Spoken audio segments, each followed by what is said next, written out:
Welcome to From the Game to Grace, the podcast where real life begins after the final whistle. Hosted by Jarius and Candace Hayes, a former pro athlete and his powerhouse wife. This show dives deep into what happens when the spotlight fades, the crowd goes silent, and the real work begins. It's not just about football, it's about faith, identity, marriage, mental health, family, and learning how to grow through what you go through. From championship dreams to personal heartbreak, Jarius and Candace don't just talk about it, they've lived it. So if you're navigating a new season, wrestling with purpose, or just trying to hold it all together, you're in the right place. Let's get real. Let's heal. This is From the Game to Grace.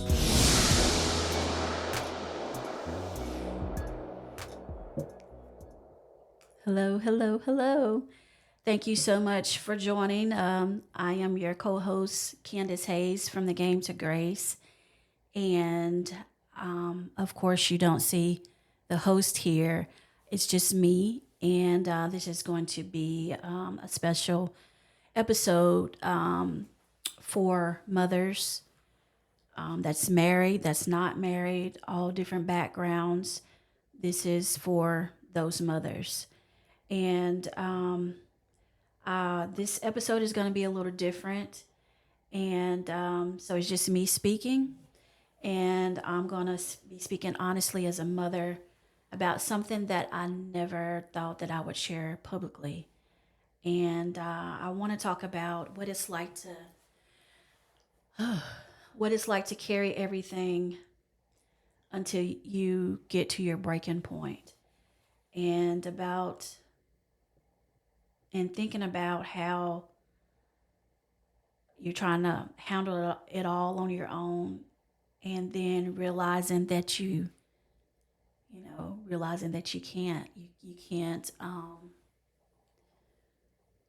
can't do it all by yourself.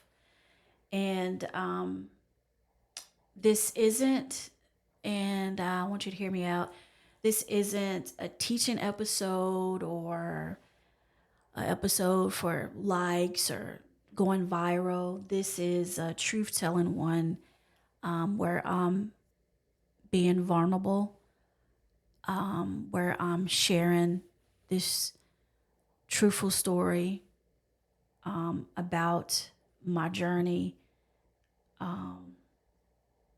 with our youngest son, with my husband and I, with our youngest son. And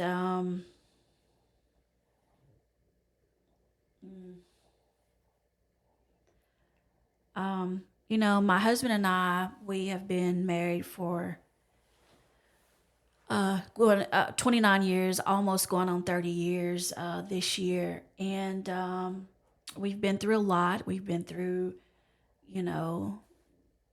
parenting from a blended family, building businesses, and so many things that, we've been through.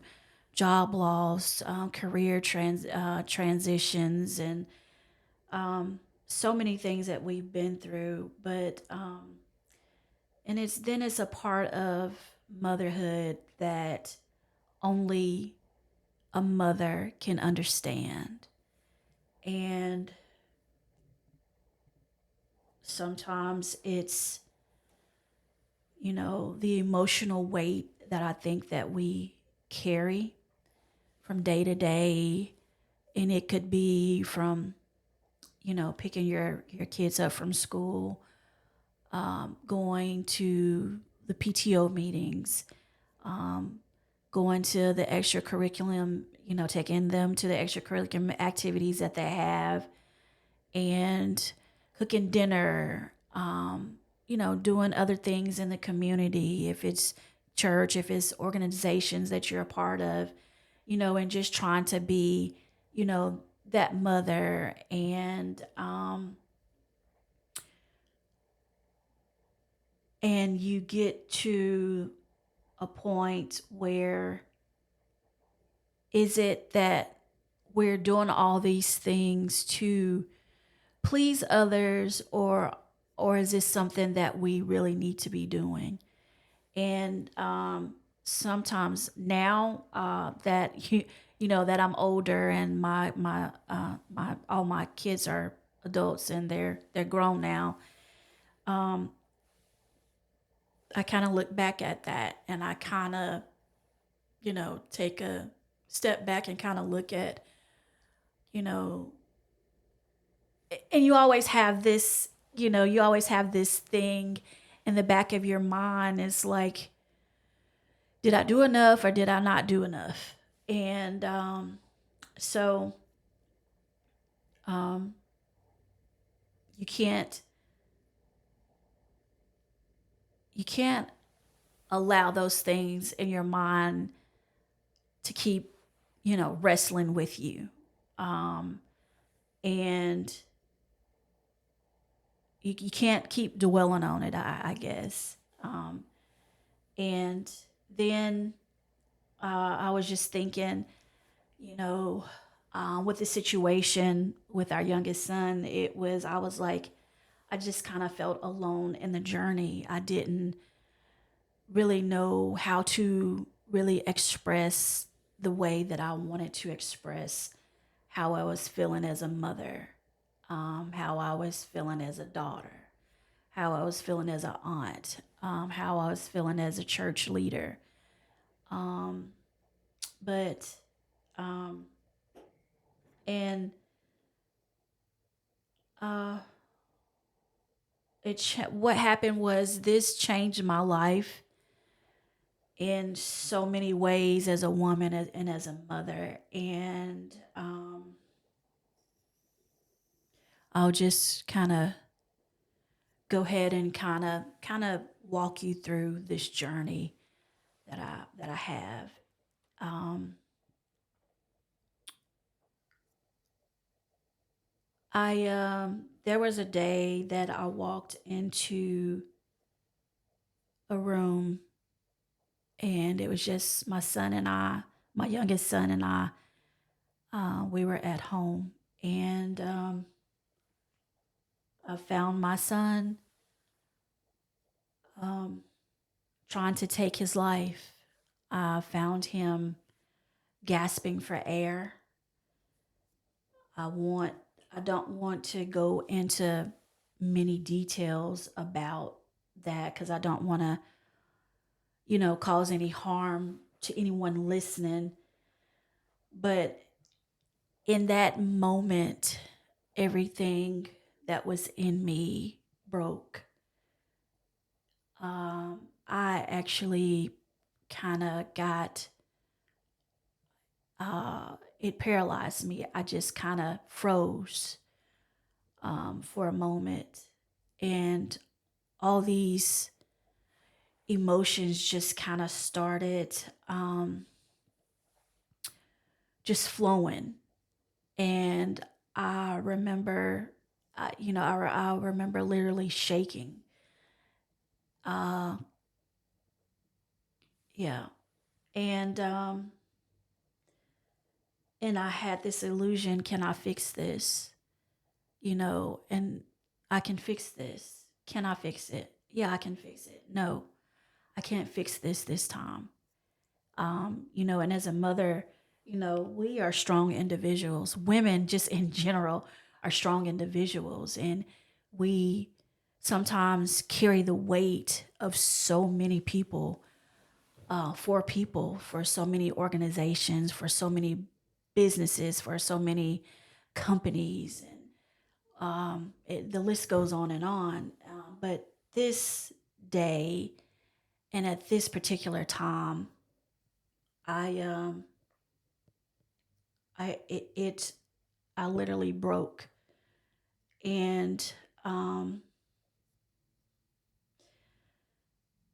uh, so for like 7, 8 years, we were dealing with our son with his mental crisis, and it was just my husband and I that were his full time caretakers. We switch shifts. We work shifts. Just I won't go into too much detail about that, but he really needed 24-hour care, and we really thought that we could really handle it, and um, we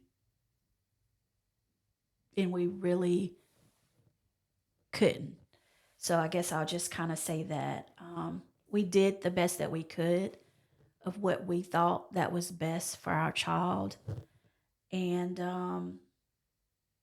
but that particular day was a day after, I called my husband because he was at work when this happened, and I called my husband, and just we got to the hospital and all of that, all of that. I won't get into that, but later on that night when he and I got back home, I just told him, I said, "Hey, I can't do this. This is too much. This is too much for me." And he said, "Okay, all right. Well, we know what to do." And we we sought out help. We sought out professional help for our son, and that was the best thing that we could have done for him. That doesn't make us bad parents. And if you are going through, if you are going through something like that as a mother, know that it's not, you're not a bad parent. Um, I would say don't be afraid, to ask for help. Don't be ashamed to ask for help. And I think sometimes, the pride of being a mother, and you feel like that you can do it all because that's your child, that's your assignment, that you have as a mother, to do everything you can in your power, for your child. Um, but I will say that you're definitely not walking alone in this journey um, by yourself. And sometimes, during those 7, 8 years, I just felt like nobody understood. Nobody.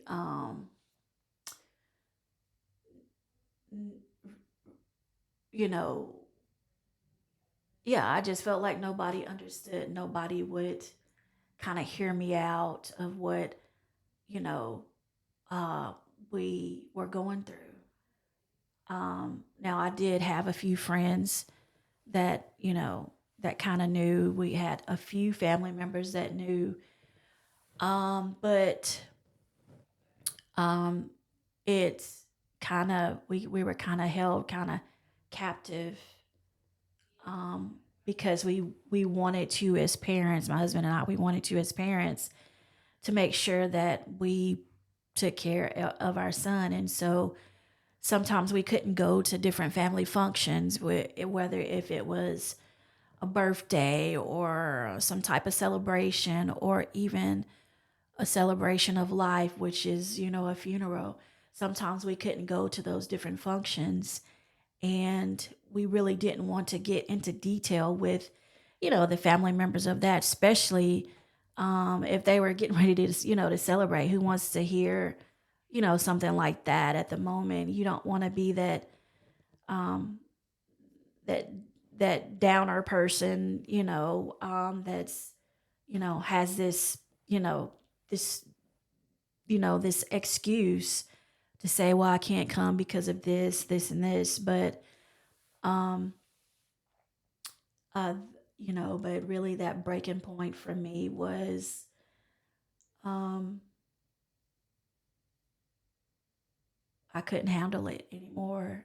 Um, and so now, and then sometimes now that now that I can think about it and reflect on it, um, I sometimes you think needing help is means you're weak, and that's really not the case. That doesn't mean that you're not strong, because if truth be told, we all need help with something.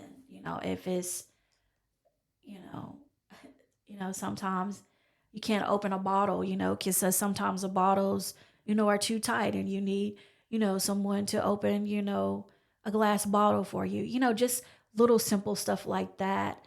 Um, but we all need help in some shape or form with something.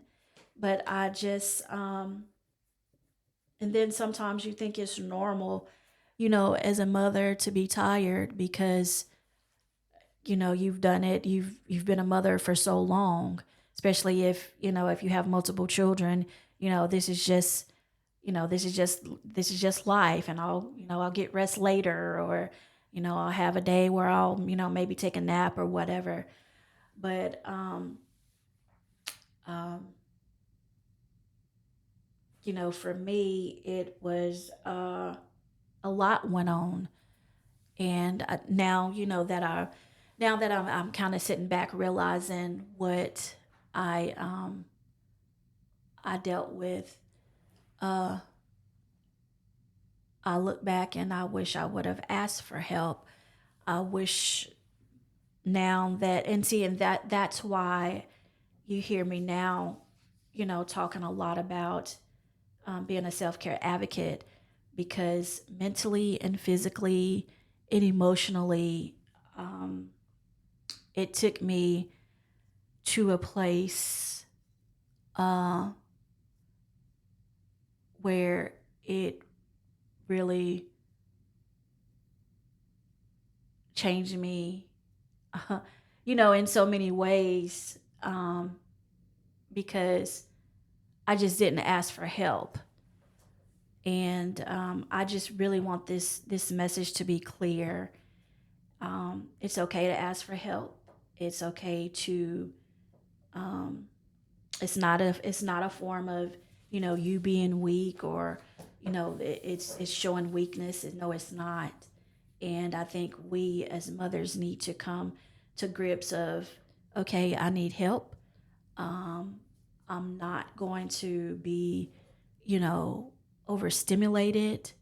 um, I And then to um, in all of this whole process, I did write a book. I did write a journal, and that it's called the Hope Journal, and it's right here.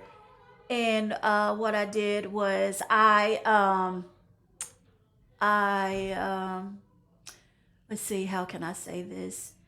It was different. It's different prompts in this book. It is talking about challenges, talking about boundaries, just kind of um, expressing how to.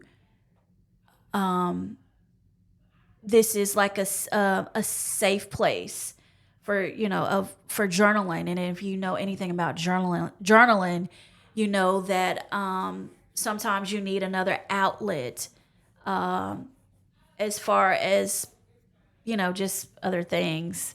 And it could be for self care. It could be for just kind of those stressors that you need a de-stressor. Journaling is one way to go. And so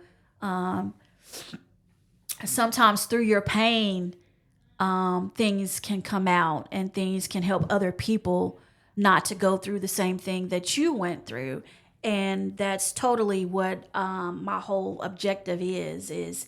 And that was one reason why I experienced writing this journal, the Hope Journal. And you can get that, and it will be in the prompts at the end of this show here.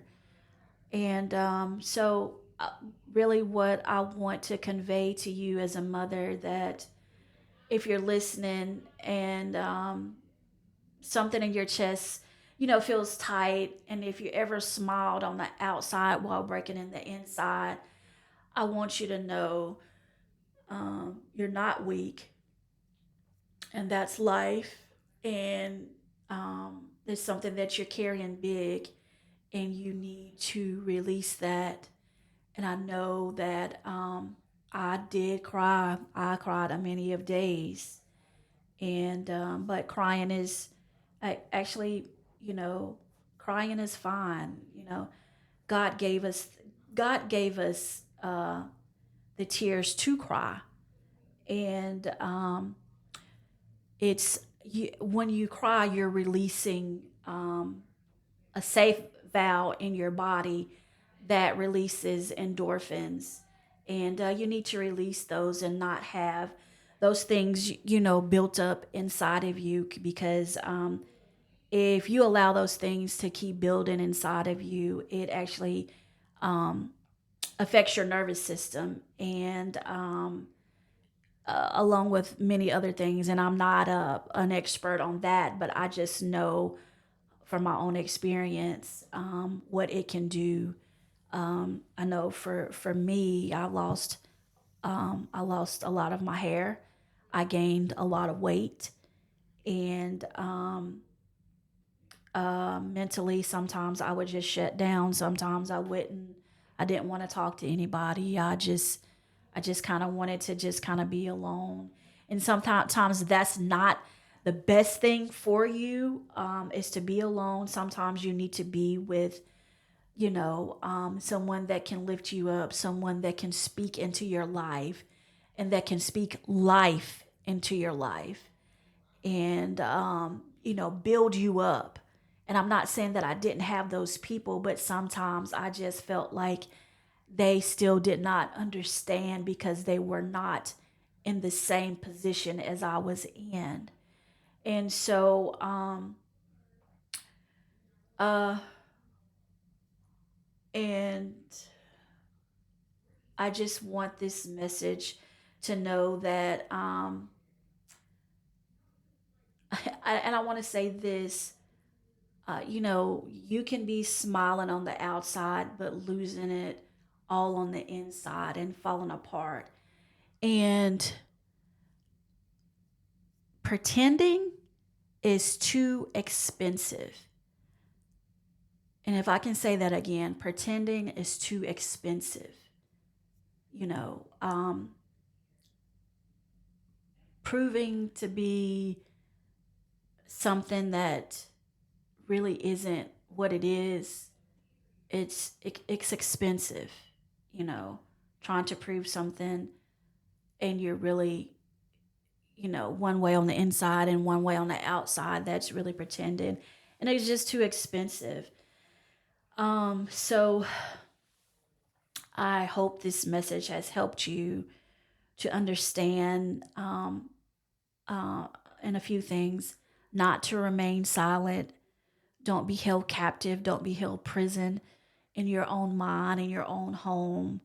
And I'm not saying that it was kind of like I'm not saying, I, I want to convey that I'm not saying that we were prisoners in our home. I'm just saying that sometimes I felt kind of bound because of, sometimes my husband and I couldn't go out on a date. Sometimes it was so many things. And then I think my oldest two children, I really don't think they knew how how major this was for my husband and I, and how it really affected us.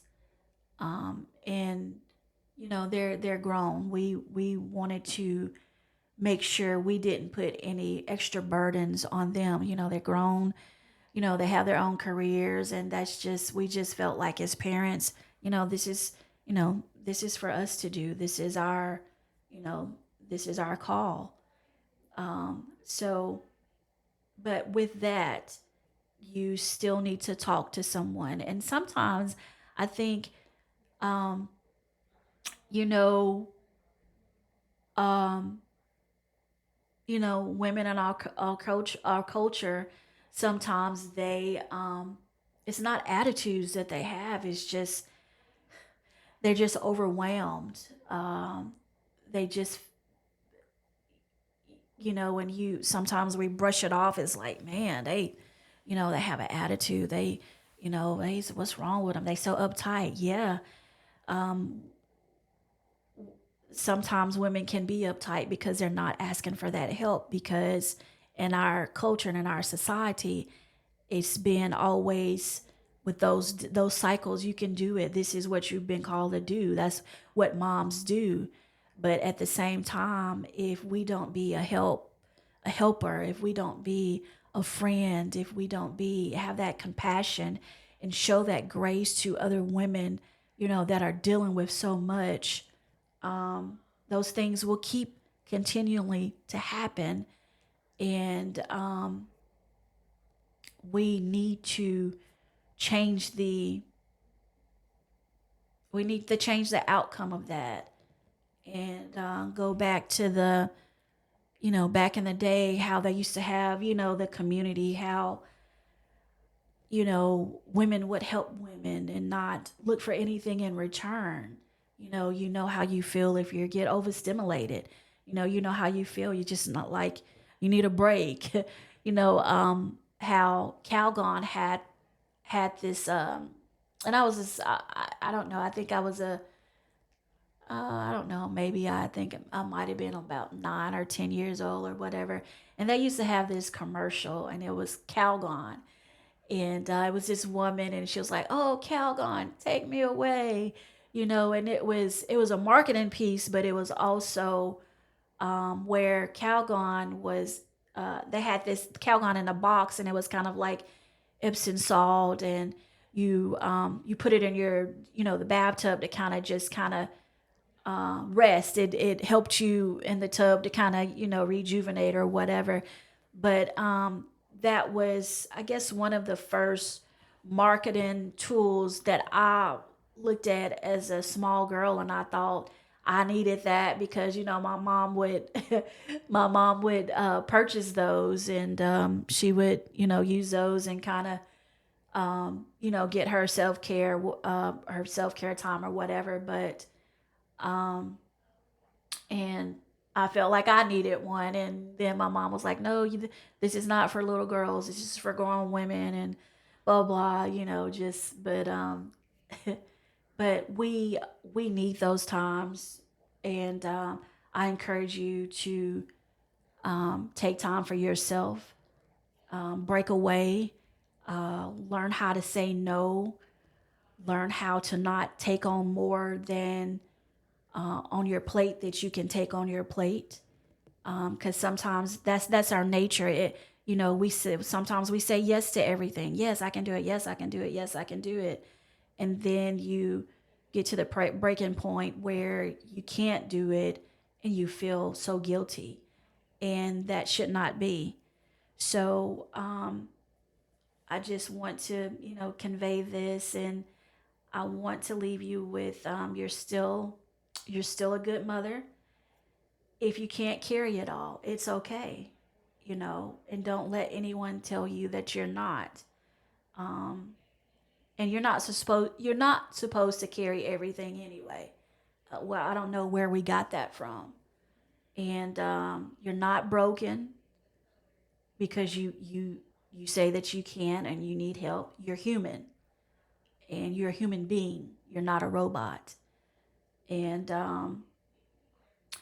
you don't have to wait until you're at your breaking point like me to ask for help. Go ahead and ask for help. Ask for help way before it gets to that point.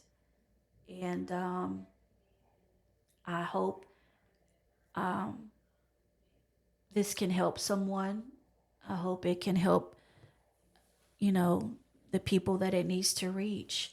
And this episode, I know this episode includes a discussion of a suicide attempt that my youngest son made. If anything heavy came up for you, please talk to someone that you trust. or a mental health professional. I know in the U.S., you can call or text 988 for the Suicide and Crisis Lifeline. And I thank you so much for sitting with me.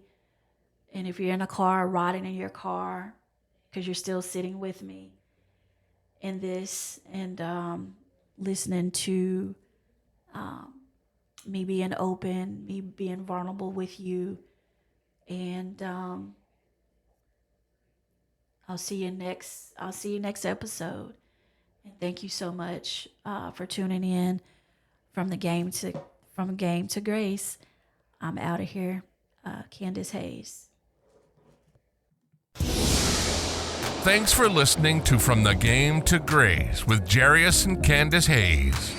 If today's episode encouraged you, challenged you, or just made you feel a little less alone, do us a favor. Subscribe, share it with someone who needs it, and leave a review to help more people find the show. You can follow us on Instagram, YouTube, and Facebook. Just search at From the Game to Grace. That's From the Game, the number 2, Grace.